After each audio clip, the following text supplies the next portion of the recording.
अध्याय 5 श्री स्वामी चरित्र सारामृत पंचमाध्याय श्री गणेशाय नमः. भवकानन वेश्वानरा अज्ञानतमछेदका भास्करा पूर्णसाक्षी परात्परा भक्त खरा सदयतु. गंगा जळ जैसे निर्मळ तैसे तुझे मन कोमल. तुझसी स्तविता प्रेमळ सत्वर त्या ते पावसी. विशेष गंगा जळाहुनी आपुली असे महिमान. पाप ताप आणि दैन्य तुमच्या स्मरणे निवारती. स्वामी चरित्र कराया श्रवण श्रोते बेसले सावधान. प्रसंगाहुनी प्रसंग पूर्ण रसभरिती पुढे पुढे. ज्यांचे सबळ पूर्व पुण्य तया झाले स्वामी दर्शन.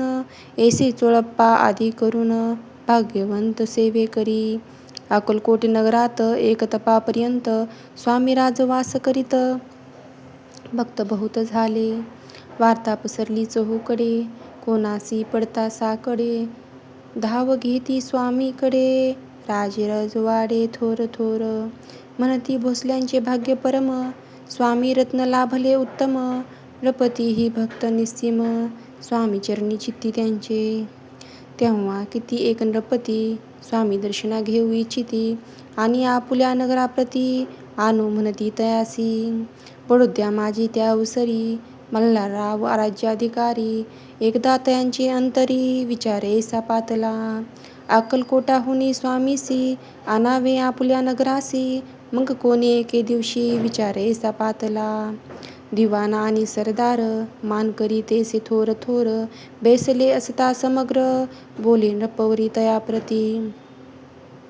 कोणी जाऊन अक्कलकोटासी येथे आणील स्वामीसी. तरी आम्ही तयासी इनाम देऊ बहुत. त्यांचा राखू सन्मान लागेल तितुके देऊ धन. ही वटपुरी वैकुंठ भवन वसता स्वामी होईल. कार्य जाणून कठीण कोणी न बोलती वचन. कोणा एका लागून गोष्ट मान्य करवेना. तेव्हा तात्या साहेब सरदार होता योग्य आणि चतुर. तो बोलता झाला उत्तर नृपा लागी परीसा.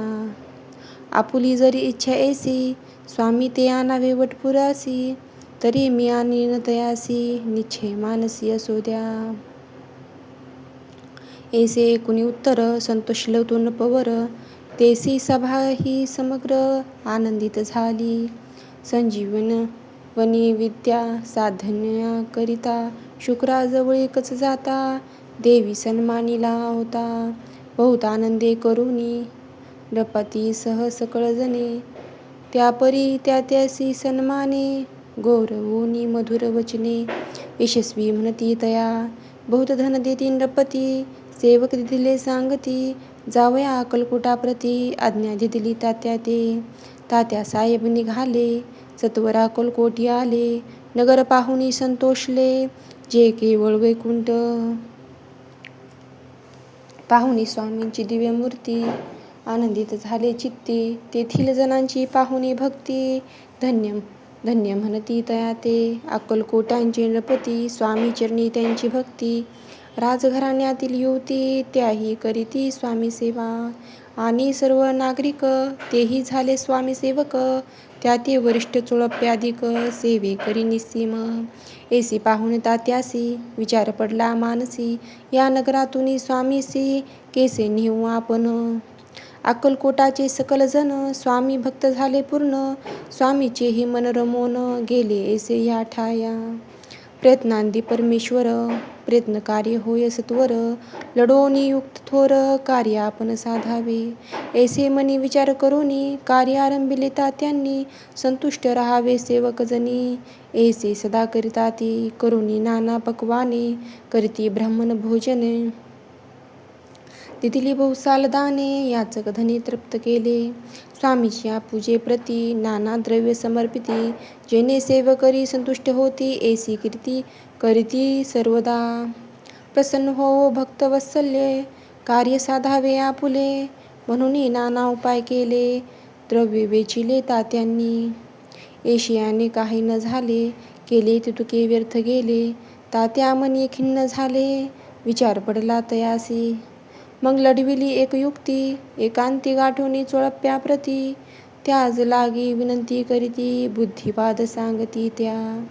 जरी तुम्ही समर्थांसी घेऊन याल बडोद्यासी, मग मल्हारराव आदरेसी इनाम देतील तुम्हा ते.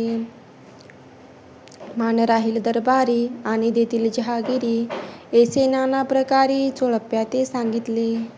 द्रव्येन सर्व वश चोळप्यासी लागली आशा, तयाच्या अंतरी भरवसा जहागिरीचा भोवसाल. मग कोणी एके दिवशी करीत असता स्वामी सेविसी, यदी राजतया समयासी आनंद वृत्ती बेसले. चोळप्याने कर जोडूनी विनंती केली मधुर वचनी, कृपाळू होऊनी समर्थांनी बडोद्या प्रती चलावे.